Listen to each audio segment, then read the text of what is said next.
사도신경으로 우리의 신앙을 고백하겠습니다. 전능하사 천지를 만드신 하나님 아버지를 내가 믿사오며 그 외아들 우리 주 예수 그리스도를 믿사오니 이는 성령으로 잉태하사 동정녀 마리아에게 나시고 본디오 빌라도에게 고난을 받으사 십자가에 못 박혀 죽으시고 장사한 지 사흘 만에 죽은 자 가운데서 다시 살아나시며 하늘에 오르사 전능하신 하나님 우편에 앉아 계시다가 저리로서 산자와 죽은 자를 심판하러 오시리라. 성령을 믿사오며 거룩한 공회와 성도가 서로 교통하는 것과 죄를 사하여 주시는 것과 몸이 다시 사는 것과 영원히 사는 것을 믿사옵나이다. 아멘. 찬송가 497장을 함께 찬송하겠습니다.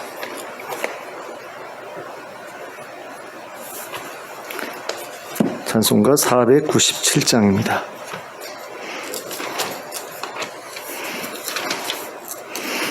497장 함께 찬송합니다.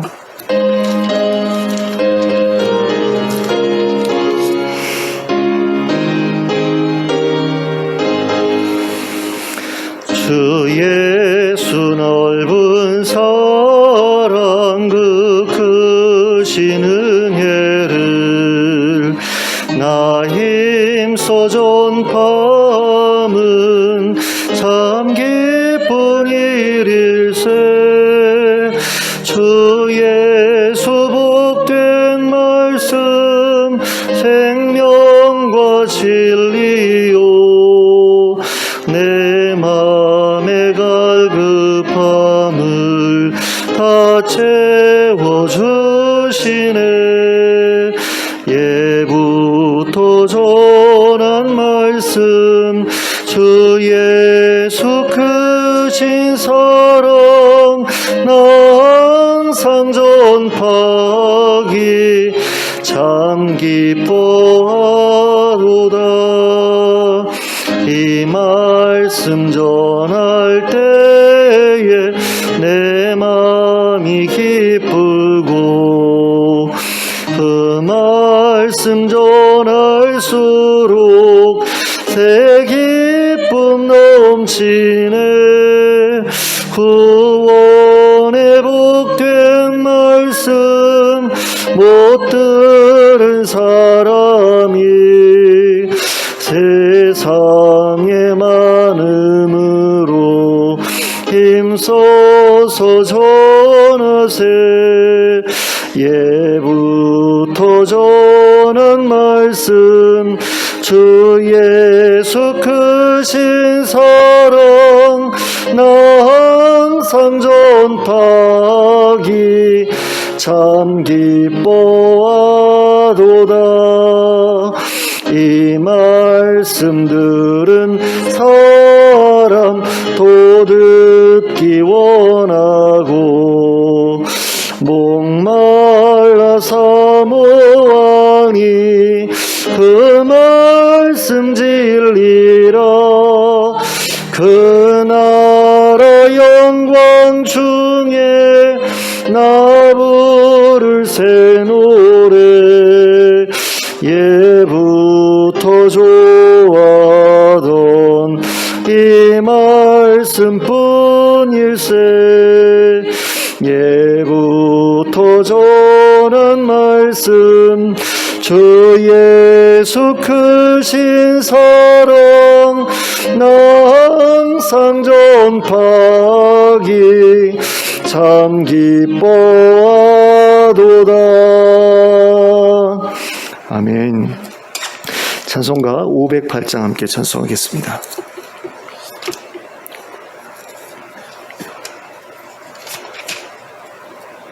찬송가 508장입니다.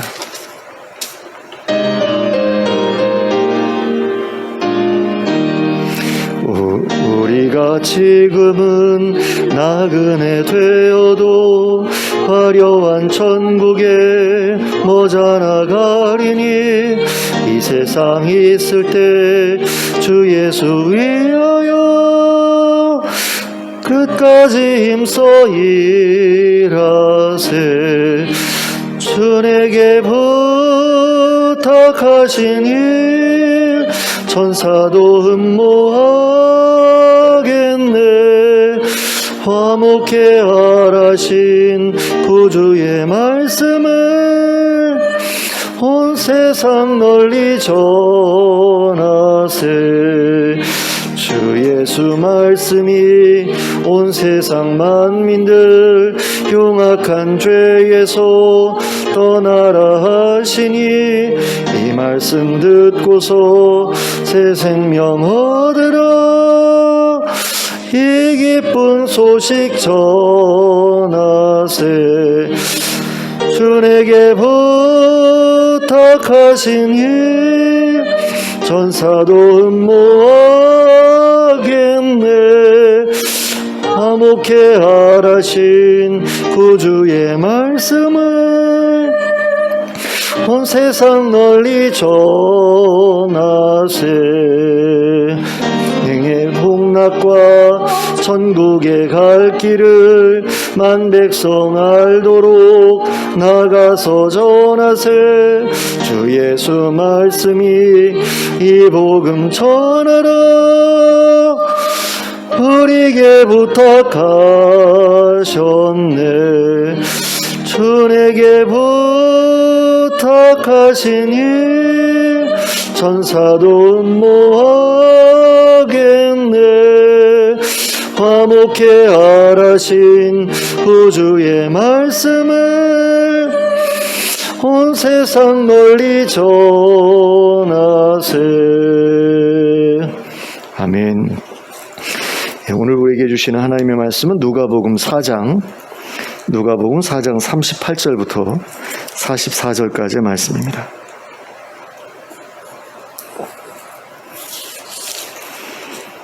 누가복음 4장 38절부터 44절까지를 함께 합독하겠습니다. 시작. 예수께서 일어나 회당에서 나가사 시몬의 집에 들어가시니 시몬의 장모가 중한 열병을 앓고 있는지라. 사람들이 그를 위하여 예수께 구하니 예수께서 가까이 서서 열병을 꾸짖으신데 병이 떠나고 여자가 곧 일어나 그들에게 수종되니라. 해질 무렵에 사람들이 온갖 병자들을 데리고 나오매 예수께서 일일이 그 위에 손을 얹으사 고치시니 여러 사람에게서 귀신이 나가며 소리질러 이르되 당신은 하나님의 아들이니이다. 예수께서 꾸짖으사 그들이 말함을 허락하지 아니하시니 이는 자기를 그리스도인 줄 알미러라. 날이 밝음에 예수께서 나오사 한적한 곳에 가시니 무리가 찾다가 만나서 자기들에게서 떠나지 못하게 만류하려 하매 예수께서 이르시되 내가 다른 동네들에서도 하나님의 나라 복음을 전하여야 하리니 나는 이 일을 위해 보내심을 받았노라 하시고 갈릴리 여러 회당에서 전도하시더라. 아멘. 예수님께서 회당에서 말씀을 강론하시고 귀신을 쫓아내신 뒤에 시몬에 들어가셨다라고 본문이 기록하고 있는데요.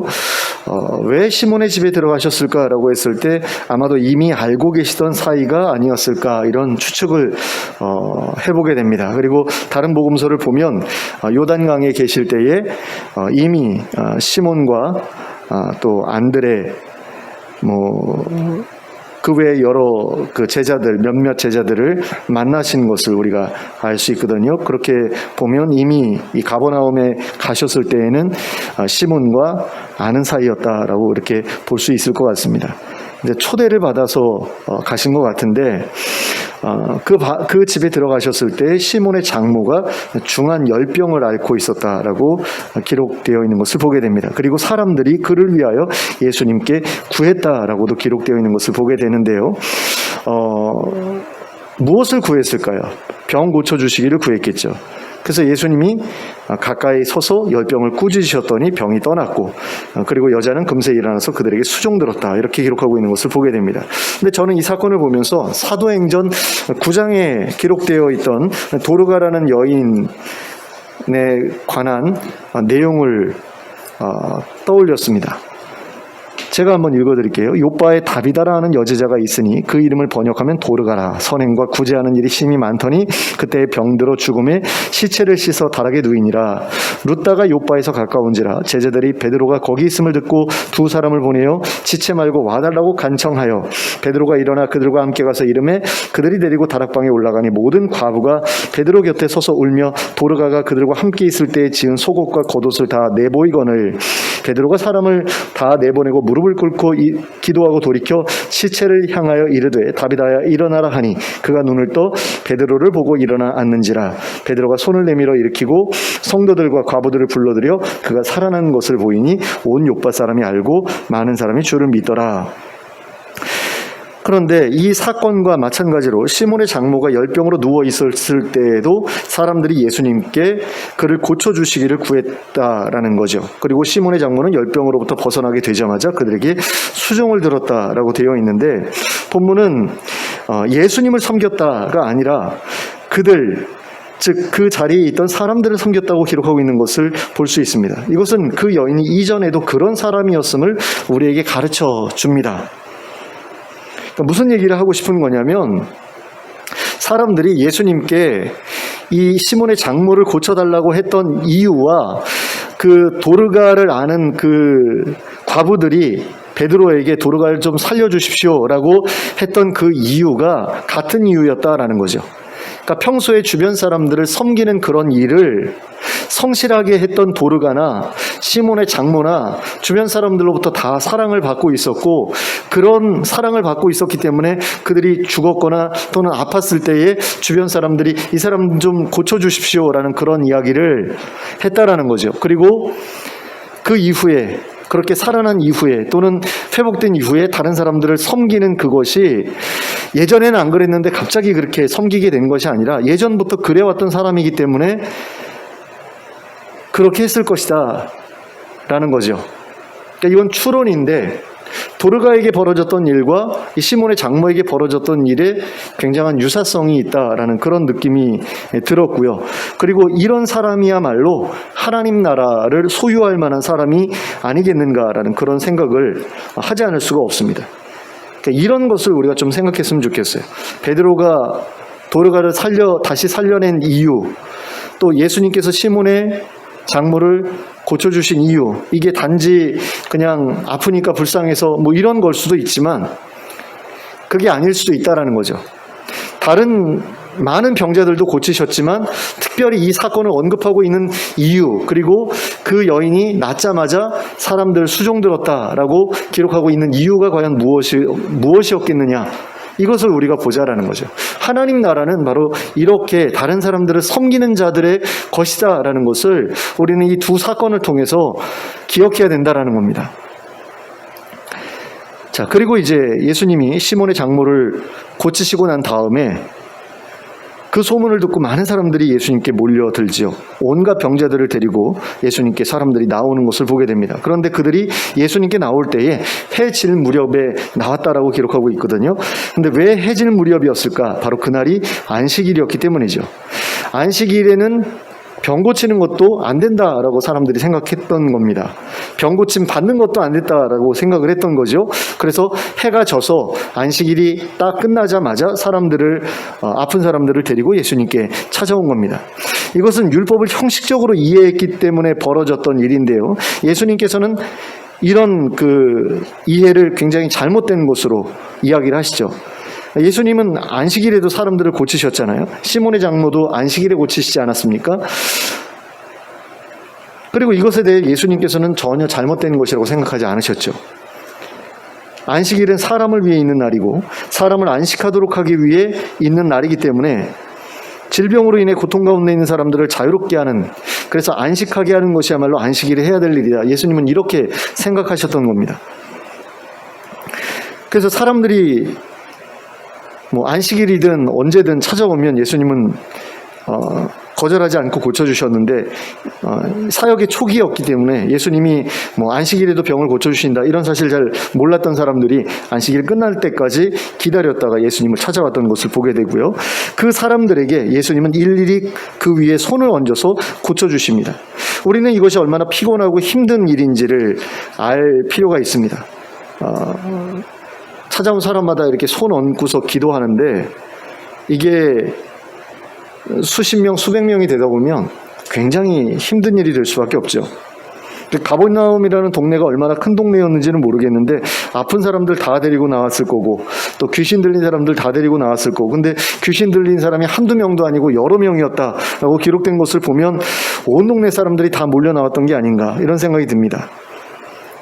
근데 그 사람들에게 일일이 손을 얹어가면서 기도해 주셨고 또 고쳐주셨다. 근데 예수님께서는 이런 사역을 거의 날마다 감당하셨죠. 보통 마음가짐 가지고는 이거 할 수 없는 일 아닙니까? 근데 왜 이것을 예수님이 감당하셨을까라고 했을 때 자기 백성들에 대한 사랑 때문에 그렇게 하셨을 것이다 라고 우리가 생각할 수 있는 거죠.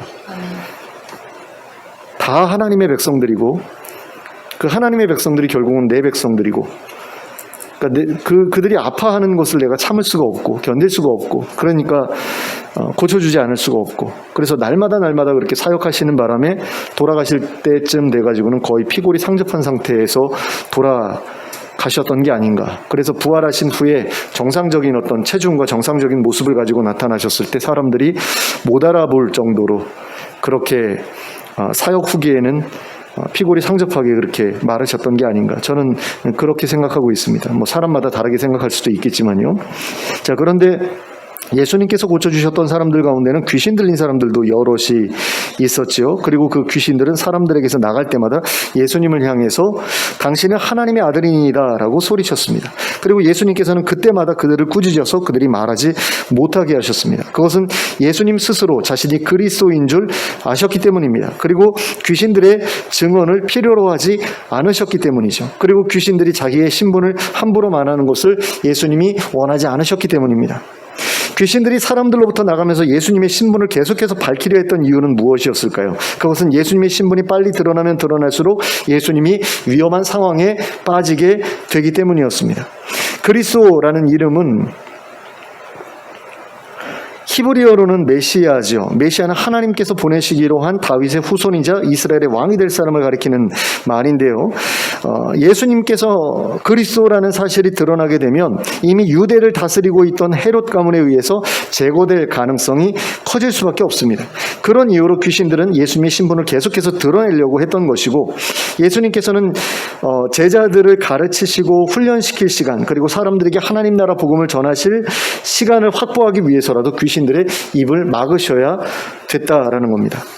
그러니까 예수님이 언젠가는 십자가에 달려 돌아가셔야 되는데 1년도 안 돼가지고, 사역한 지 1년도 안 돼가지고 돌아가시면 제자들은 언제 양육하겠어요? 복음을 언제 전하겠습니까? 그러니까 3년 정도는 필요로 하셨기 때문에 그 사실이 계속해서 드러나지 못하도록 예수님께서 막으셨던 것을 우리가 보게 됩니다. 자, 그리고 그런 사역을 마치시고 나서 예수님은 한적한 곳으로 가시죠. 예수님께서 한적한 곳으로 가셨던 이유는 바로 하나님께 기도하시기 위해서였습니다. 예수님께서는 사역을 마친 후에는 늘 한적한 곳으로 가서 하나님께 기도하셨는데요.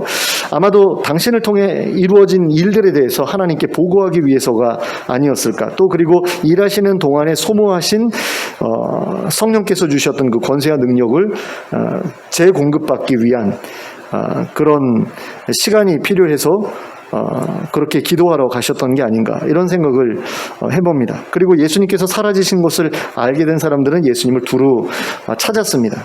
예수님이 자기들에게서 떠나지 못하시게 만류하고자 했기 때문입니다. 그리고 이것은 너무나 자연스러운 일이 아닐 수가 없었습니다. 예수님만 자기들과 함께 계시면 자기 동네에는 아픈 사람도 귀신 들린 사람도 없게 될 것이 분명했기 때문입니다. 그래서 그들은 예수님께서 가버나움을 사역의 본거지로 삼으시기를 바랬습니다. 그리고 계속해서 그곳에 머물러 주시기를 원했습니다. 예수님 다른 곳으로 가기를 원하지 않았던 겁니다. 그래서 예수님 떠나지 말고 여기 계속 계셔주세요 라고 부탁을 드렸더니 예수님은 그들의 만류를 뿌리치시죠. 그리고 그 이유에 대해서 43절에서 이렇게 말씀하셨습니다. 내가 다른 동네들에서도 하나님의 나라 복음을 전하여야 하리니 나는 이 일을 위해 보내심을 받았노라. 자, 자, 예수님께서는 사람들에게 당신이 하나님 나라 복음을 전하기 위해 보내심을 받았다, 이렇게 말씀하셨습니다. 그런데 그 대상이 온 이스라엘 백성들이었잖아요. 그렇기 때문에 예수님께서는 다른 동네들에서도 그 복음을 전해야 한다고 말씀하신 겁니다. 그리고 말씀하신 대로 갈릴리 여러 회당에서 복음을 전하셨죠. 그리고 갈릴리 사역을 마무리하신 이후에는 유대로 넘어가서 그곳에서도 복음을 전하셨습니다. 이게 바로 예수님께 주어진 사명이었습니다. 하나님 나라 복음을 온 이스라엘 백성들에게 전하는 그 일이 예수님께 주어진 사명이었다라는 겁니다. 그런데 그렇다고 하면 예수님께서는 하나님 나라 복음을 전하기 위해 보내심을 받았는데 어째서 병 고치고 귀신 내쫓는 사역까지 하셨던 걸까요? 솔직히 회당에서 복음만 전하는 것이 더 쉽고 편한 일이잖아요. 오늘날의 목사들처럼 교회에서 설교하는 것만 하면 바리새인들에게 미움도 받지 않았을 거고 굉장히 편하게 사역할 수 있었을 텐데, 왜 예수님께서는 병도 고치고 귀신도 고치고 그러면서 여러 지역 돌아다니면서 위험을 무릅쓰셨던 걸까요? 바로 그것이 하나님 나라 복음의 일부였기 때문입니다. 그러니까 하나님 나라 복음이 정말 복음이라는 증거가 사람들의 병을 고치고 귀신 내쫓는 일이었기 때문이다라는 겁니다. 하나님께서는 자기 백성들에게 하나님 나라를 약속하시면서 그날이 오면 모든 이들을 회복시키겠다라고 약속하셨습니다. 병든 자들은 건강해지고 장애를 가진 사람들도 장애에서 벗어나게 될 것이라고 약속하셨습니다. 묶인 사람들, 사로잡힌 사람들도 자유케 하시겠다고 약속하셨습니다. 그러므로 병에서 해방되고 귀신에게서 해방되는 일은 바로 하나님 나라가 이루어질 때에 벌어질 일이었다라는 거죠. 그런데 예수님께서 하나님 나라 복음을 전하시면서 하나님 나라가 완성될 때에 벌어질 일을 행하신 이유가 무엇이었겠습니까? 바로 자신이 전하는 복음이 참이라는 것을 사람들에게 보여주시기 위함이었다라는 겁니다. 하나님 나라에 대한 약속, 하나님 나라의 복음을 전하신 이후에 하나님 나라가 완성되면 이런 일이 벌어질 거라고 했는데, 그게 어떤 것인지 니들 한번 경험해봐, 그러면서 병도 고쳐주시고 귀신도 쫓아내 주셨다라는 거죠. 그럼으로써 예수님께 병 고침을 받고 축사를 받아서 건강하게 되고 자유케 된 사람들은 예수님께서 전해주신 하나님 나라의 복음을 받아들일 수 있게 되었던 겁니다. 확실하게 믿을 수 있게 됐던 거죠. 하나님 나라가 반드시 이루어질 것을 확신하게 됐다라는 겁니다. 그리고 그렇게 하나님 나라가 반드시 이루어질 것을 확신하게 됐기 때문에 그들은 하나님 나라 백성으로 살기를 결단하게 됐을 겁니다. 이처럼 예수님은 하나님 나라를 증거하셨고, 그러므로서 하나님의 백성들로부터 하나님 나라 백성으로 살겠다는 결심을 이끌어내셨습니다. 오늘날 우리가 전해야 할 복음도 예수님께서 전하셨던 것과 동일한 복음이어야 합니다. 하나님 나라 복음, 하나님 나라의 복음, 그것이 바로 우리가 전해야 될 복음입니다. 그런데 오늘날 복음을 전하는 사람들 가운데 하나님 나라 복음을 전하는 사람들은 그리 많지 않습니다. 대부분의 사람들이 십자가의 복음을 전합니다. 그러나 성경에는 십자가의 복음이라는 말도 없고 십자가가 복음이라는 말도 없습니다. 예수님께서 우리를 위해 돌아가신 게 어떻게 좋은 소식이 될 수 있겠습니까? 그건 그저 슬픈 소식일 뿐입니다. 부활하셨다라는 것은 좋은 소식이 될 수 있죠.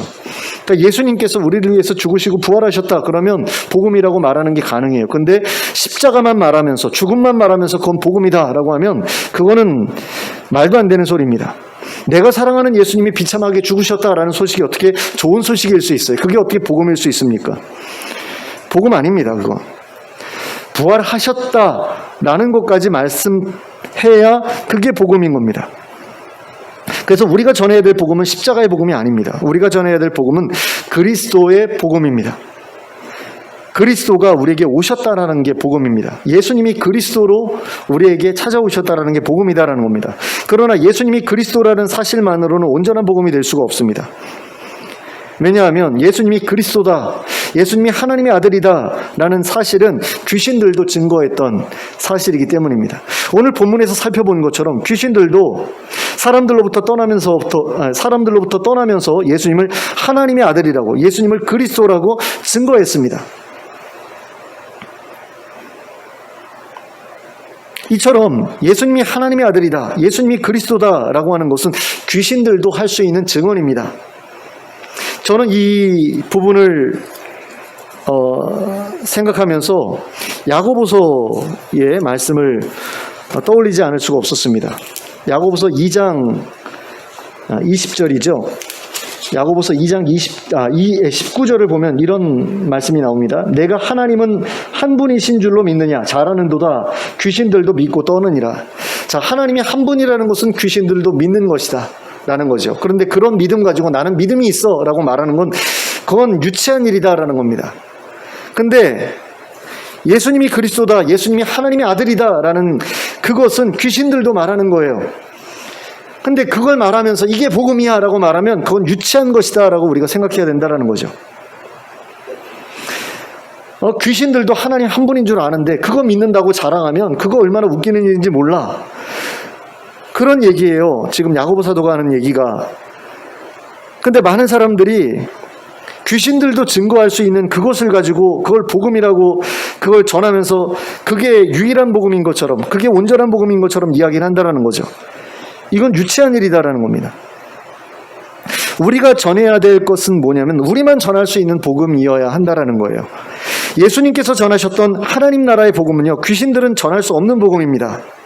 전하지 못하는 복음이에요. 왜냐하면 하나님 나라 복음은 귀신들의 멸절을 전제로 하기 때문입니다. 귀신들이 모조리 지옥에 던져진 후에야 하나님 나라가 완성이 되는데 그 하나님 나라가 이루어질 거야 라는 것은 우리가 다 망할 거야 라는 이야기잖아요. 귀신들 입장에서는 우리가 다 지옥에 던져질 거야 라는 이야기 아닙니까? 그렇기 때문에 그 이야기를 귀신들은 할 수가 없죠. 하고 싶지도 않을 거고요. 어떤 귀신이 우린 다 지옥 갈 거야 라는 거를 입으로 내뱉고 싶겠어요. 그러니까 귀신들은 하나님 나라 복음을 전할 수가 없습니다.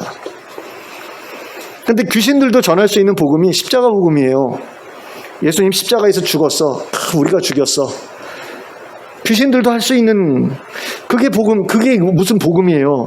예수님이 십자가에서 돌아가신 건 복음이 아니에요. 죽으시고 부활하신 것까지 말해야지 복음이에요. 그런데 그것만 말해도 부족하다라는 거죠. 예수님 다시 부활하셨어 라는 복음도 사실은 귀신이 전할 수 없는 복음이죠. 거기까지 전해야 돼요. 근데 그것 너머에 더 중요한 게 있다라는 겁니다. 그게 바로 하나님 나라 복음이라는 겁니다. 근데 오늘날 많은 기독교인들이 하나님 나라 복음은 조금도 전하지 않으면서 그리스도의 복음, 십자가의 복음만을 전하고 있습니다. 이건 온전한 복음 전파가 아닙니다. 귀신들도 했던 걸 가지고서 우리가 이걸 하고 있어 이렇게 생각하면 좀 창피하잖아요. 귀신들은 우리가 하나님 나라 복음 전하는 것을 원하지 않습니다.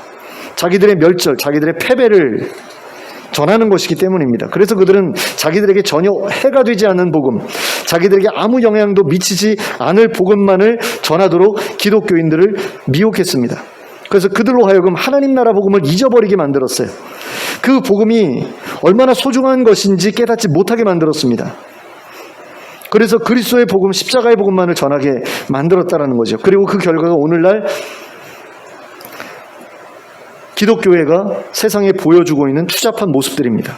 하나님 나라 복음을 전파하게 되면 하나님 나라의 백성답게 살고자 하는 사람들이 일어나게 되어 있습니다. 시몬의 장모처럼 다른 이들을 섬기는 사람들, 다비다처럼 다른 사람들을 위해서 희생하는 그런 사람들이 점점 더 늘어나게 되어 있어요. 그리고 그런 사람들을 보면서 세상 사람들은 하나님을 믿게 되고 하나님 나라를 사모하게 됩니다.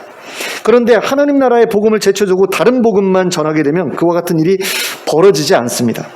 그저 자기 혼자 죄사함 받은 것만 감사해하거나 자기가 죄사함 받았다는 그 사실을 근거해서 그러지 못한 것 같은 사람들을 하찮게 여기거나 하는 그런 일들이 벌어집니다. 이것은 한국교회에서 벌어지고 있는 일들을 보면 누구라도 부정할 수 없는 사실입니다. 얼마 전 뉴스에도 올라왔지만 십자가의 복음을 전도의 주제로 삼아서 수많은 사람들을 모아놓고 세미나를 진행하던 유명한 목사가 그동안 부교역자들에게 온갖 못된 짓을 일삼아왔다라는 그런 사실이 드러난 바가 있습니다. 십자가의 복음을 그렇게 중요한 복음으로 이걸 전하는 게 전도다 그러면서 매년마다 수천 명을 모아놓고서 세미나를 진행했고 많은 목사들이 또 사모들이 가가지고 은혜스럽다. 얼마나 사람들이 많이 모이는지 목회자 세미나 따로 있고 목사 사모 세미나 따로 있고 평신도 세미나 따로 있고 그래서 제가 예전에 섬겼던 목사님들, 담임 목사님도 부부가 매년마다 가가지고 그 세미나 참석하고 그랬었는데 그 목사가 자기 부교역자들을 개돼지처럼 취급했다라는 게 뉴스에 나왔잖아요. 이 목사가 하나님 나라의 복음의 핵심이라고 받아들였다면 그런 짓은 아마 못했을 거라고 생각이 됩니다. 그런데 이 사람은 오직 십자가의 복음만을 붙들었어요. 그리고 그것으로 자기의 의를 삼았습니다. 나는 십자가를 통해서 구원받았어. 그러니까 나는 아주 괜찮은 사람이고, 그런 어떤 자부심 이런 것들을 가지고 그러지 못한 사람들을 자기보다 아래로 보고 깔보고. 근데 하나님 나라 복음은 그럴 수가 없습니다. 하나님 나라 복음은 우리에게 하나님 나라 백성답게 살 것을 요구하거든요. 그 나라를 이 땅에서부터 실천하면서 살아갈 것을 요구합니다. 그러므로 다른 사람들, 특히 연약한 사람들을 섬기는 사람이 될 것을 요구해요. 선한 사마리아인과 같은 그런 사람이 될 것을 우리에게 요구하는 게 하나님 나라 복음입니다.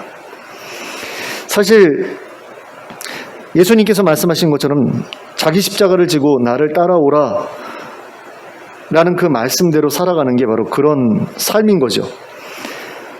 근데 왜 우리가 십자가를 져야 되냐면 하나님 나라 백성으로 살아가기 위해서 십자가를 져야 되는 거거든요. 십자가가 목표가 아닌 거예요. 하나님 나라 백성이 되는 게 목표입니다. 하나님 나라 백성이 되기 위해서 십자가도 지는 거예요. 하나님 나라의 왕이 되기 위해서 예수님이 십자가를 지셨던 것처럼 하나님 나라의 백성이 되기 위해서 우리는 십자가를 져야 한다라는 겁니다. 근데 예수님이 십자가를 지셨기 때문에 내 모든 문제가 해결됐어. 근데 이게 어떤 느낌으로 다가오냐면 그러니 나는 십자가를 안 져도 돼 라는 그런 느낌으로 다가오거든요. 근데 하나님 나라의 복음은 그렇게 이야기를 하지 않아요. 예수님이 십자가를 진 것처럼 너도 십자가를 져야 하나님 나라 백성답게 살아가는 거야 라고 이야기를 하거든요. 근데 이 복음이 교회에서 전해지지 않고 있다는 겁니다. 저는 그게 마귀가 숨겨버려서 그렇게 됐다라고 생각해요. 그래서 교회가 이 모양이 됐다라고 생각을 합니다.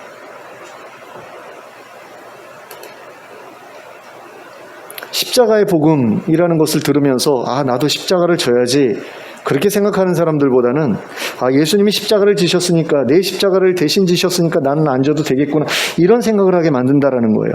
근데 그런 마음을 마귀가 계속해서 교묘하게 이용해서 사람들의 눈을 하나님 나라 복음으로부터 떠나게 만들었다라는 거죠. 그래서 교회가 이 모양 이 꼴이 되었다라는 겁니다.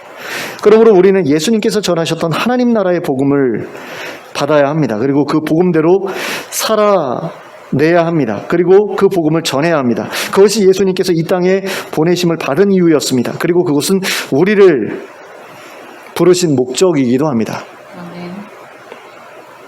그러므로 이 복음을 온전히 깨닫는 여러분들 되시기 바랍니다. 그래서 하나님 나라를 사모하고 그 나라의 백성이 되기를 힘쓰며 그 나라를 이 땅에서 살아냄으로써 많은 사람들에게 하나님을 소개하고 하나님 나라를 사모하게 만드는 저 여러분 될 수 있기를 예수 그리스도의 이름으로 축원합니다. 함께 기도하겠습니다. 하나님, 예수님을 우리에게 보내주셔서 하나님 나라 복음을 전하게 하심을 감사합니다. 그리고 그 복음이 여태까지 소멸되지 않고 우리에게까지 전해지게 해주신 것을 또한 감사를 드립니다.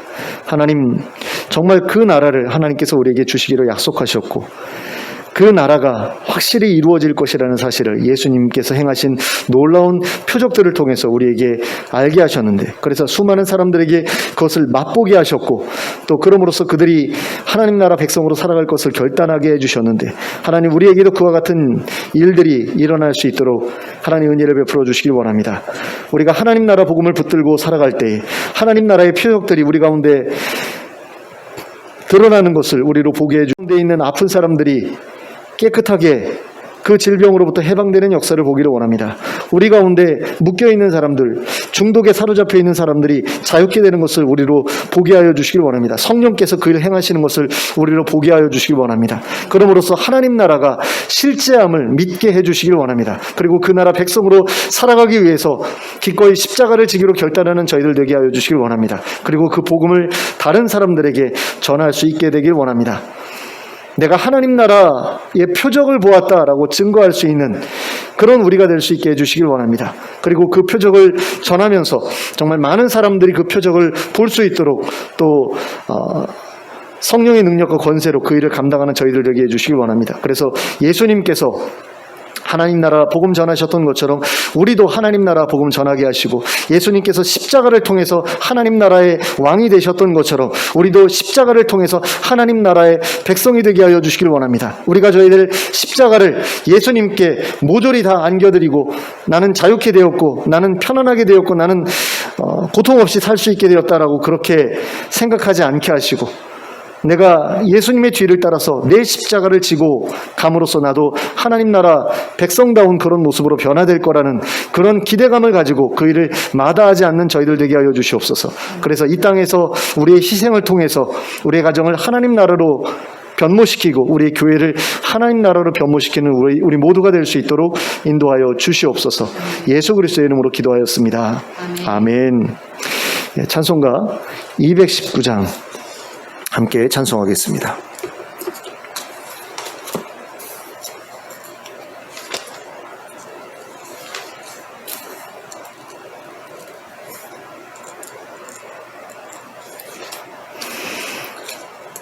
(219장) 찬송합니다.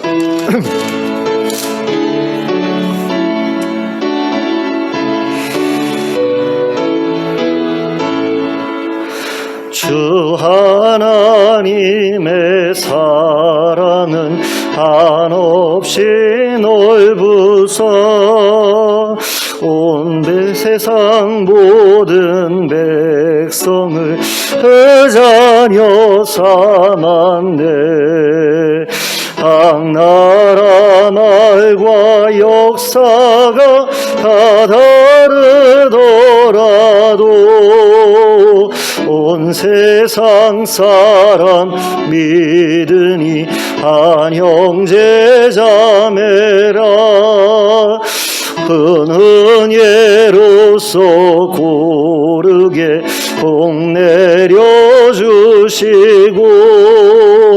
다 같은 주의 계시를 내보여주시네.